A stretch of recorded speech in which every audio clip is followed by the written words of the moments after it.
Hi friends, welcome to chandra'skitchen. நம்ம எல்லாருக்குமே பிடிச்சமான bisibelebath வந்து எப்பவுமே வீட்ல செய்யிறதுக்கு கடையில பொடி வாங்கி சேப்போம். இன்னைக்கு நம்ம bisibelebath பொடியை வீட்லயே எப்படி செய்யிறதுன்னு பார்க்கலாம் வாங்க. bisibelebath பொடி செய்யிறதுக்காக ஒரு கடாயில 2 ஸ்பூன் அளவுக்கு கடலைப்பருப்பு சேர்த்துக்கலாம். இத வந்து சிம்ல வச்சிட்டு நல்லா செவக்க வறுத்துக்கலாம்.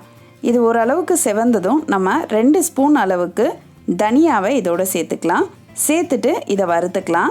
தனியா ரொம்ப செவக்கணும்னு அவசியம் இல்லை, சூடு ஏறினா போதும். இதை வந்து நம்ம வறுத்தாச்சு. இதை நம்ம ஒரு பிளேட்டுக்கு மாற்றிடலாம். அடுத்ததா அதே கடாயில் கருவேப்பிலை ஒரு கொத்து சேர்த்துக்கலாம். உங்ககிட்ட காஞ்ச கருவேப்பிலை இருந்துச்சுன்னா அதை கூட சேர்த்துக்கோங்க. அப்படி இல்லைன்னா பச்சை கருவேப்பிலையே நல்லா மொறுமொறுப்பாக ஆகிற அளவுக்கு வறுத்துக்கோங்க. அடுத்ததா கொப்பரை தேங்காய் 2 கீத்தை வந்து நான் கட் பண்ணி சேர்த்துருக்கேன். சேர்த்துட்டு இதை லைட்டாக வதக்கிக்கோங்க. அடுத்ததாக 2 துண்டு பட்டை சேர்த்துக்கோங்க. 3 ஏலக்காய், 4 கிராம்பு,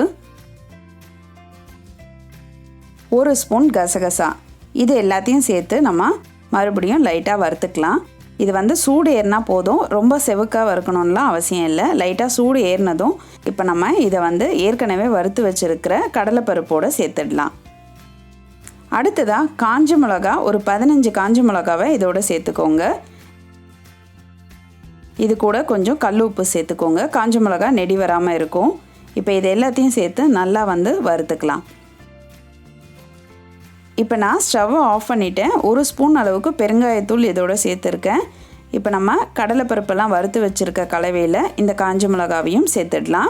நான் வெந்தயம் வந்து ஏற்கனவே வறுத்து பொடி பண்ணி வச்சுருக்கேன், அதனால் நான் அதை வந்து 1 ஸ்பூன் இதில் சேர்த்துக்கிறேன். நீங்கள் வந்து வெந்தயமாக தனியாக வறுக்காமல் இதோட வறுத்து சேர்த்துக்கிறதுனாலும் 1 ஸ்பூன் வெந்தயத்தை வந்து வறுத்து இதோட சேர்த்துக்கோங்க. இது ஓரளவுக்கு சூடு இருக்கும்பொழுதே நம்ம மிக்சரில் சேர்த்துடலாம். இப்போ இதை நம்ம அரைச்சிடலாம். ரொம்ப பொடியாக அரைக்கணும்னு அவசியம் இல்லை. இதை வந்து ஓரளவுக்கு கொரப்பாகவே அரைச்சிக்கோங்க. இப்போ நம்மளுடைய bisibelebath பொடி ரெடி ஆயிடுச்சு. நீங்களும் இந்த bisibelebath பொடியை உங்கள் வீட்டில் செஞ்சு வச்சுக்கோங்க. உங்களுக்கு தேவைப்படும் போது இது கண்டிப்பாக யூஸ்ஃபுல்லாக இருக்கும். நீங்கள் வெளியில் வச்சு யூஸ் பண்ணாலே இது வந்து கிட்டத்தட்ட 15 நாள்லேருந்து 20 நாள் வரைக்கும் நல்லாயிருக்கும். நீங்கள் ஃப்ரிட்ஜில் வைக்கிறீங்க அப்படின்னா 1 மாதம் வரைக்கும் இதை யூஸ் பண்ணிக்கலாம். நீங்களும் இந்த bisibelebath பொடியை உங்கள் வீட்டில் ட்ரை பண்ணி பாருங்கள். ட்ரை பண்ணி பார்த்துட்டு உங்களுடைய ஃபீட்பேக்கையும் கமெண்ட்டையும் எங்களுக்கு சொல்லுங்கள். இந்த வீடியோ உங்களுக்கு பிடிச்சிருந்ததுன்னா லைக் பண்ணுங்கள், உங்கள் ஃப்ரெண்ட்ஸோட ஷேர் பண்ணுங்கள்.